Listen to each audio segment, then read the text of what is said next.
forced Mr. Sol to change his plans, and the change brought temporary defeat because his new plans were not sound.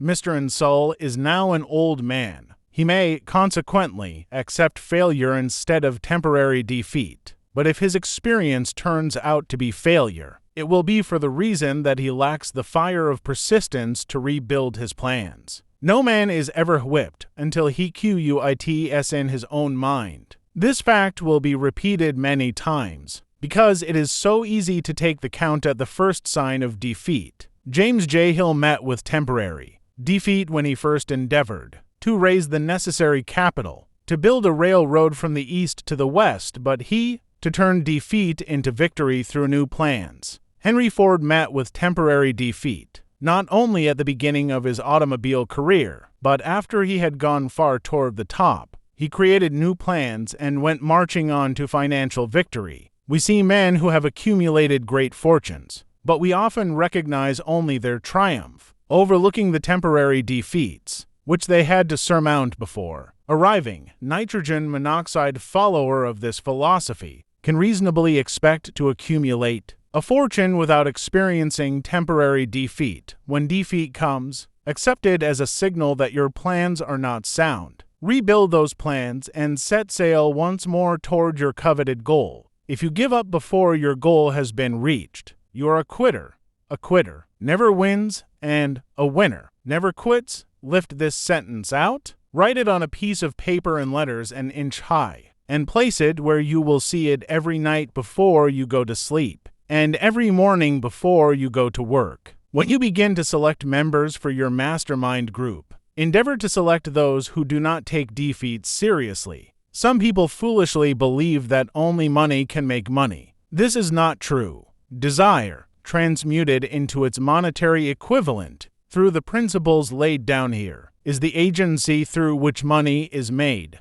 Money, of itself, is nothing but inert matter. It cannot move, think, or talk, but it can hear when a man who desires it calls it to come. There are two forms of leadership. The first, and by far the most effective, is leadership by consent of and with the sympathy of the followers. The second is leadership by force, without the consent and sympathy of the followers. History is filled with evidences that leadership by force cannot endure. The downfall and disappearance of dictators and kings is significant. It means that people will not follow forced leadership indefinitely. The world has just entered a new era of relationship between leaders and followers, which very clearly calls for new leaders and a new brand of leadership in business and industry. Those who belong to the old school of leadership by force must acquire an understanding of the new brand of leadership cooperation, or be relegated to the rank and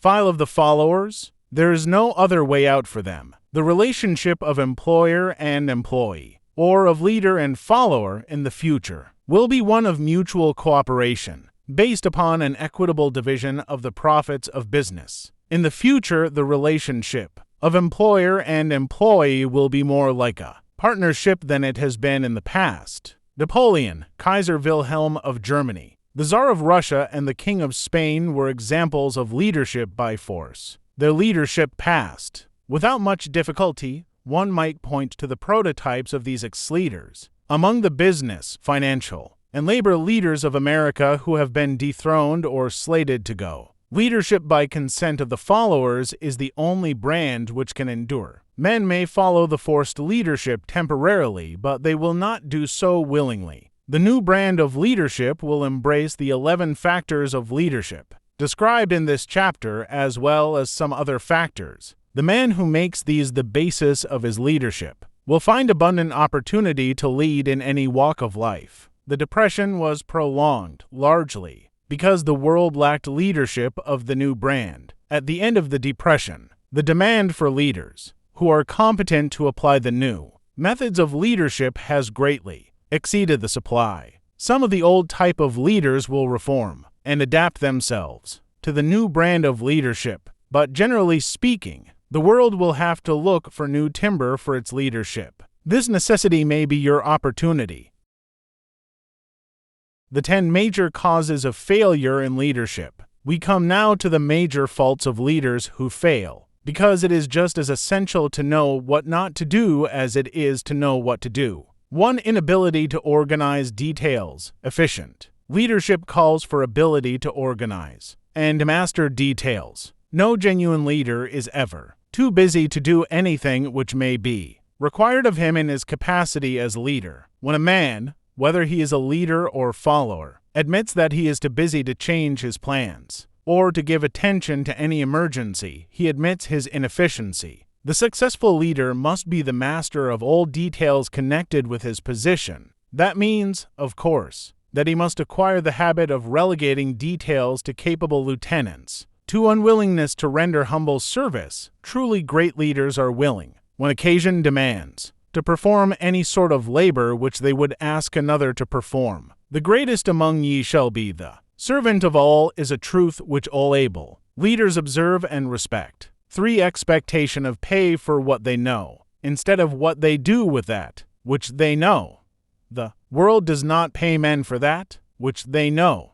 It pays them for what they do, or induce others to do, for fear of competition from followers. The leader who fears that one of his followers may take his position is practically sure to realize that fear sooner or later. The able leader trains understudies to whom he may delegate, at will, any of the details of his position. Only in this way may a leader multiply himself and prepare himself to be at many places, and give attention to many things at one time. It is an eternal truth that men receive more pay for their ability to get others to perform than they could possibly earn by their own efforts. An efficient leader may, through his knowledge of his job and the magnetism of his personality, greatly increase the efficiency of others, and induce them to render more service, and better service than they could render without his aid. 5. Lack of imagination. Without imagination, the leader is incapable of meeting emergencies, and of creating plans by which to guide his followers efficiently. 6. Selfishness. The leader who claims all the honor for the work of his followers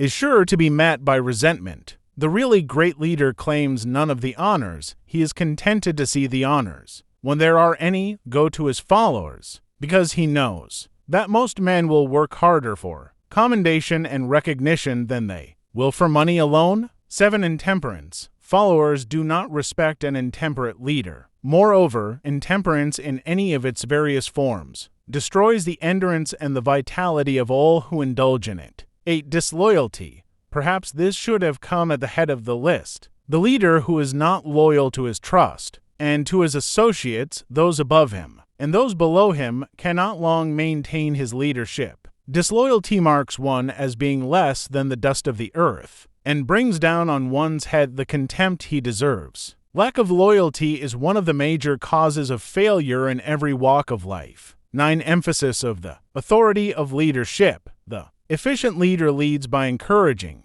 and not by trying to instill fear in the hearts of his followers. The leader who tries to impress his followers with his authority comes within the category of leadership through force. If a leader is a real leader, he will have no need to advertise that fact except by his conduct out his sympathy, understanding, fairness, and a demonstration that he knows his job. 10. Emphasis of title. The competent leader requires no title to give him the respect of his followers. The man who makes too much over his title generally has little else to emphasize. The doors to the office of the real leader are open to all who wish to enter, and his working quarters are free from formality or ostentation. These are among the more common of the causes of failure in leadership. Any one of these faults is sufficient to induce failure. Study the list carefully if you aspire to leadership, and make sure that you are free of these faults.